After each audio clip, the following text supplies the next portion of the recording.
planning for retirement just got a little bit harder because you already had social programs running out of money, and now with this higher inflation, you're gonna have to expect higher expenses when it comes time for you to retire, which means you're gonna need more money. What's up everybody, I'm Jaspreet Singh from theminoritymindset.com, where money minds rethink rich. The whole concept of a traditional retirement is becoming harder and harder to achieve. Just take a look.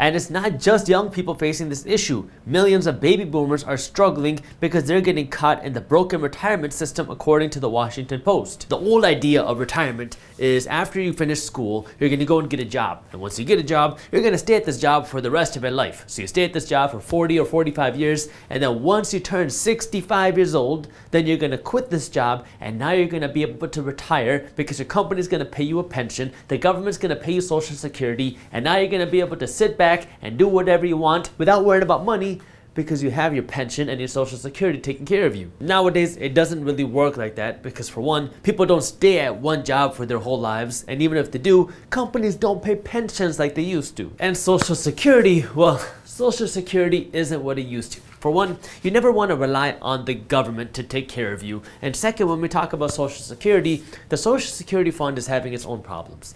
It doesn't have enough money to keep paying out Social Security at its current rate. That's why you might have heard that Social Security is running out of money. So right now what's happening is every time you get paid, you know that little bit of money that's going towards your Social Security taxes, your FICA taxes, well, that Social Security money that you're paying isn't going to fund your retirement. That Social Security money that you're paying is going to fund somebody else's retirement. So when it comes time for you to retire, well, there might not be much money left. But even if they turn things around in the Social Security Administration and they find more money, so when it comes time for you to retire, you start getting these Social Security checks, chances are your Social Security checks are not going to keep up with the rising cost of living, because right now we're seeing the price of things around us grow pretty quickly, but Social Security income doesn't grow as fast. So this money that you're getting from Social Security is going to be right here, while the price of everything else keeps going way up here. So if you want to be able to live off of your Social Security income, you're going to have to really downsize your life. And I don't think that's how most people plan on living their golden years. And you especially don't want to be relying on Social Security because there's also a chance that the government cannot get it together, because we've seen that happen in the past. We've seen that when the United States government starts running out of money, that they stop healthcare payments to their employees. So people that are working for the Social Security Administration and people that are working for the post office, we've seen the Treasury halt payments to them, even though these are people that are relying on this money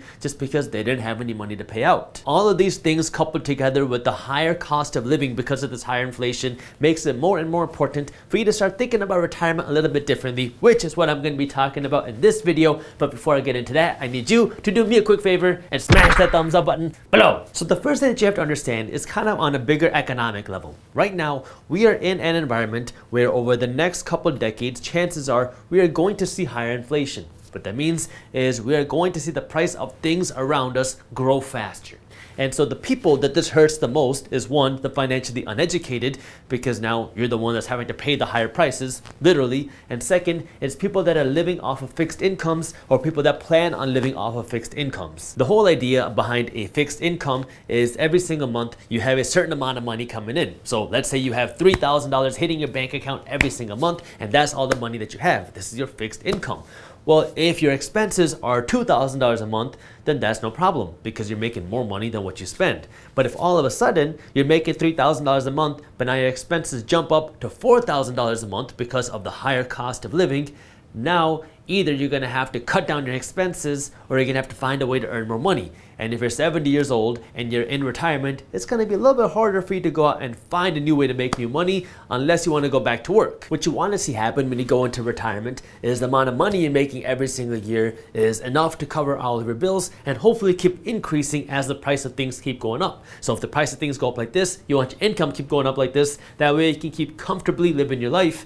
And you want this to happen without you physically having to go to work every single day, because if you're in retirement, the whole idea is you don't have to go into work every single day. For the average person, they're hoping that their retirement will be funded through two different things. They're hoping that the retirement will be funded through Social Security and through their 401k, or I guess their IRA as well. So your tax deferred retirement accounts and their Social Security. This is what the majority of people are relying on, that they hope that these two things together will be able to fund their retirement so they can live their life without worrying about money when it comes time for them to retire. Now, let's start by addressing Social Security, because we already talked about some of the concerns with relying on the government when it comes to money, but there's a couple other things that we have to think about, because now with the higher cost of living, if your Social Security income does not increase with this higher cost of living, you're going to be the one that's having to pay the price. Either you're going to have to find more money or you're going to have to downsize your life. Now, the hope is that Social Security will keep increasing with the higher cost of living, but you have to also remember that the higher the Social Security grows with this payouts, the less money that they're going to have left in the Social Security account, because now they're having to pay out more money. So now, as the cost of living goes up, you have this extra pressure on the government to pay out more money through Social Security, which means there's going to be less and less money in the Social Security fund for the next people or the next generation of people that are going to retire. What that means is you have two different options. Either Social Security is going to run out of money even faster because they're going to have to pay out more money right now to fund the people that are in retirement, or you're going to have to see your taxes go up because the Social Security fund is going to need more money to fund Social Security. So this is kind of a question mark with what's going to happen here, but you do not want to rely just on Social Security income, because this is not going to be able to fund your dream lifestyle when it comes to retirement, which is why I don't want you to even think about Social Security. If you're here at the minority mindset, I want you not to think like the majority of people, and I want you to be self-sufficient, where now you can rely on yourself and your own investments and your assets to be able to retire and live the life you want without worrying about the government. Now, let's talk about this, your 401k and your IRA. These are tax-deferred retirement accounts that you've probably been paying into for a long time, and you want to pay into these accounts until it comes time for you to retire. The good thing about these is they can be pretty passive. Anytime you get paid, some of your money is going to go right into your 401k or your IRA, and this money can grow tax-free, and now this is money that's just sitting there, growing, and when it comes time for you to retire, this money is going to be sitting there for you to use. What you got to understand about your 401k and your IRA is that your 401k and your IRA were never intended to be your sole retirement funding account. They were never intended to fund your entire retirement alone, yet the majority of people are planning to retire solely based off of their 401k and their IRA. And I guess you can add in Social Security in there as well, but your 401k plus Social Security was never intended to be enough for you to retire. The first thing that you have to understand here is, as it comes closer for you to retire, what any financial planner is going to tell you is you want to move some of your money out of riskier investments, out of stocks, and move them into something safer like a bond, because you don't want to risk a market crash happening and then this market crash just wipes away your entire life savings and your entire retirement fund almost overnight. So you want to move it safer into something like bonds, which give you a fixed income. So now you have treasury bonds or regular bonds, and now these bonds are supposed to pay you with a fixed income, and now you have a steady, safe income when it comes time for you to retire, which might sound like good news, but it's not so good news if the price of things around you keep rising. This goes back to what I was hinting at before. The people that are the most hurt by higher inflation are the people that are not financially educated, the people that don't understand what investing is or how to invest their money, because now all you're doing is you're making your salary and now you have to pay all these higher prices of things because the price of everything keeps going up. And there's also the people that are living off of fixed incomes, because now your income is right here. And if the price of things keep going up to here, well, now you're going to have to lower your lifestyle or earn more money to keep living your lifestyle. The other alternative is you just keep your money in cash, but now your cash is being diluted by inflation, so I guess that doesn't work either. Or you keep your money in stocks, and now you hope that the stock market will keep growing. That way now you can keep your money growing with or faster than inflation. That way you don't got to worry about this higher inflation. But then the risk is, what if a market crash happens? Because now all of your money is in paper assets. Stocks are a paper asset. And so if a market crash happens, you can see the value of your entire 401k or the value of your entire retirement fund gets sliced in half in just a day. And if that happens, now you can't live that same retirement that you've been working for your entire life. This is where it is more important than ever for you to be using your money the right way. And in this case, the right way means having some real diversification in your investments. That way now you're prepared for anything. You're prepared for the worst case scenario and you're prepared for the best case scenario. And no matter what happens, you will have money in different assets. That way you can take care of yourself no matter what happens in the world. There are 4 main different types of asset types that you want to consider putting your money in. That way you have real diversification diversification when it comes to your money and your retirement. Because when most people talk about diversification, they say, oh yeah, I'm diversified. I have my money in a blue chip 401k fund. I have some of my money in an innovative 401k fund. And so I have different ETFs within my 401k, so I'm diversified.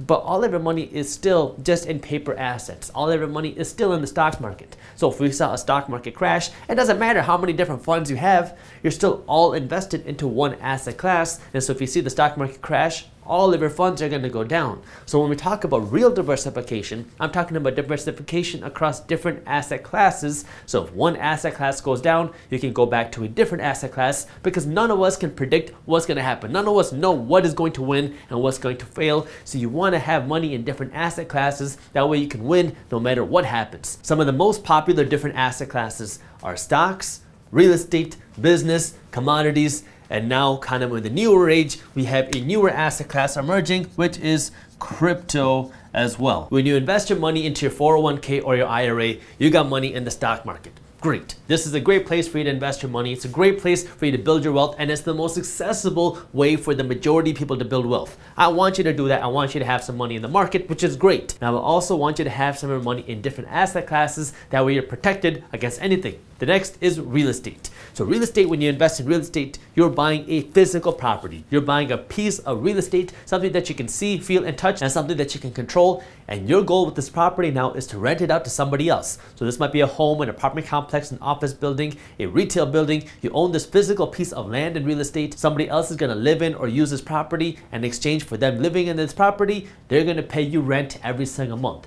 Now with this, you're creating cash flow and you own a hard physical asset.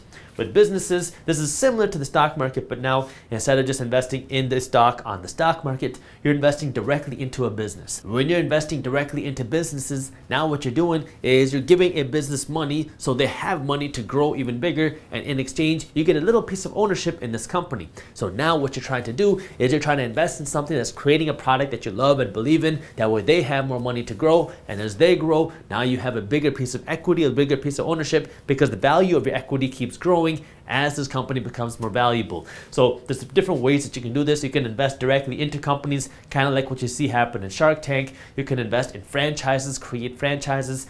This is just a way for you to create a different stream of income, because now you're investing in different businesses that are also producing revenue for you.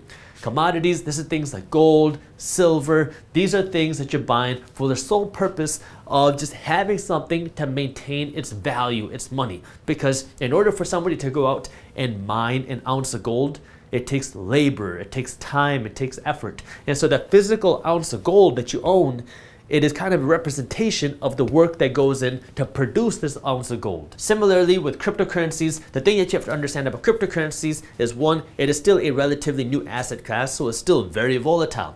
And second, there is a lot of future application with cryptocurrencies, and there's also a lot of risk with cryptocurrencies, because you have a lot of people that are speculating, a lot of people that are trying to get greedy with cryptocurrencies, trying to get rich quick. But at the end of the day, there's a lot of future with cryptocurrencies, because the future of money is digital, and there's a lot of technology behind cryptocurrency through the blockchain, and that has a lot of value which can be used to transfer data, to transfer information, to transfer money. And so this is a place, again, it's like a property which you can own, and you own a little piece of this thing which you hope will maintain its value. Now, before I go any further, I need to remind you that although investing is the secret to becoming wealthy, there are also risks associated with investing your money, because you are never guaranteed to make money when you invest. You might even lose money. So make sure you always do your own due diligence and never blindly listen to a random guy on YouTube. You don't need to have your money invested in all 5 of these things for you to have real diversification. But what I'm trying to do is I'm trying to open up your mind a little bit. That way you understand that there's more ways for you to invest your money outside of just your 401k or your IRA. Because right now the issue that most people have is, one, they're not investing any money for retirement, and if they are, all their money is sitting right here or here. So they have no real diversification. They think that, hey, I'm putting 5% of my income towards my 401k, I'm ready for retirement. It doesn't work like that. I need you to think a little bit bigger, and I need you to invest a little bit more aggressively. Yes, this is a great place to start, but this is not the end. This is just the floor, not the ceiling. So you can start here. Then you can open up your own individual stock market account. Yes, you're not going to get the same tax benefits here through your 401k or IRA, but it's another place for you to invest your money so you can invest more aggressively into the market. Then you could think about investing some money into real estate. Maybe you want to buy a rental property. If that's not for you, think about opening your own franchise. Think about investing in a business. That's not for you, then think about owning some commodities. These things are not going to pay you with any sort of cash flow, but it's kind of a way for you to protect your money. Same with cryptocurrency. If you're a big believer in cryptocurrency, then have some money here, but also don't keep all of your money here. You need to have some real diversification across different asset classes, because every asset class has booms and busts. Every asset class faces its own corrections. Every asset class faces its own crashes. And so what you want to make sure that you're doing is you want to protect yourself for whatever might happen in the future, because chances are our economy could face some weird issues in the next decade. If you want my recommendation, I want you to own some hard assets in addition to these paper assets, because the advantage with investments like real estate is now you're getting consistent cash flow. Once you own a property, once you own a physical piece of building, you own this building. Now it will continue to pay you rent no matter what you do. No matter if you're on the beach in Hawaii or no matter if you're at work, this property will continue to generate your cash flow, because as long as somebody's living in there or using it, they're gonna have to pay you for living in your property. So the advantage here is once you do the work to buy the property, now this property is gonna pay you for years into the future because you own this asset. With stocks, yeah, you can see huge appreciation. You can see the value of investment skyrocket. But they can also go down with the blink of an eye, because paper assets can be easily manipulated. But this also goes back to understanding what is the retirement and the life that you want to live. Now, I'm going to talk about that in just a second, but if you are interested in learning more about how you can invest your money, our team has put together an amazing guide on passive income and different ways that you can start generating passive income today. This guide is completely free when you sign up for our daily newsletter. So if you want to read this guide on passive income and see how you can start generating passive income, I'll put the link to how you can download this free guide in the description below. I've never liked the idea of retirement. This is more of a philosophical level thing, but I never liked the whole idea of you working until you are 65 years old. So you work from 21 to 65, and then when you turn 65, you retire and you quit your job because you're tired of working here. You don't like your job, you've just been working there so you can eventually retire. And then once you hit that retirement age, you quit, and then you go home, and then you start living your life, or quote, living your life, which is what people think that they do. Then what ends up happening is you come home, and to start living your life, you go on the sofa, and then you start watching TV. Then you watch more TV. Then you watch more TV. And now your time just sneaks by you. I have seen this happen with my own eyes. One of my uncles was an engineer, and he loved his work, and he worked at his job until he was like 67 or 68 years old. And when he retired, he didn't know what to do with his life. So he just sat at home and watched TV all day, and he went into depression and became miserable. And all of a sudden, like 6 months after he went into retirement, he started developing all these physical health problems that he didn't have before, because now he was mentally not feeling good, and now he wasn't taking care of himself or his body because he didn't know what to do in his life. And all of a sudden, it was almost like a day and night shift between him living life and now in his golden years, no longer living life, even though that's when he thought he would start living life. The best thing that you can do right now is start designing your lifestyle the way that you envision it to be. That way you can start planning for this dream lifestyle and start working towards this dream lifestyle right now. Like, I don't ever envision a time where I'm not working. I love work. I love what I do. I enjoy working. If I'm not working, I feel like something's wrong, and so I never want to stop working. But that doesn't mean that I'm gonna be working 40 hours a day every single day, right? You gotta kind of figure out what it is that you like and how do you envision that to be in your lifestyle. If you don't have a purpose or a reason for why you do what you do, you're never gonna have a reason to wanna get out of bed every single morning and crush your day. So what you wanna start doing right now is you wanna start planning. What is it that you wanna do? If money didn't matter, what would you do every single day right now? And start planning for that. Because the way that you can do that is, well, you start generating some cash flow here, you start generating some income here, you start generating some investments here. That way now you have money that you can use to live your life. And as you start to do the things that you do, you keep taking all this extra cash that you're making and putting it towards these things. And when you have that freedom, now you start doing more of the things that you want to do. Because the last thing that you want is you hit retirement, and now you don't know what you're gonna do with your life, and you go miserable because you have nothing to do in your life. That's why I hate talking about traditional retirement planning, because I think traditional retirement planning is dumb, where you put all of your money aside and you can never use it until you turn 65 years old. So you're just saving, saving, saving, and doing all these things. That way one day, hopefully, eventually, you can start using your money.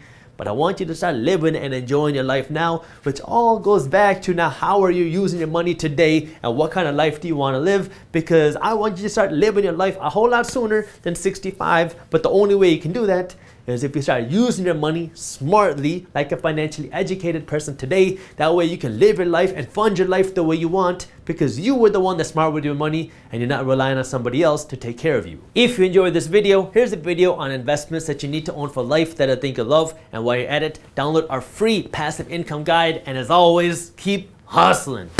The second thing you want to own for life is the stock market in general. And when I say the stock market in general, I don't mean investing in stocks the way most people talk about investing in stocks.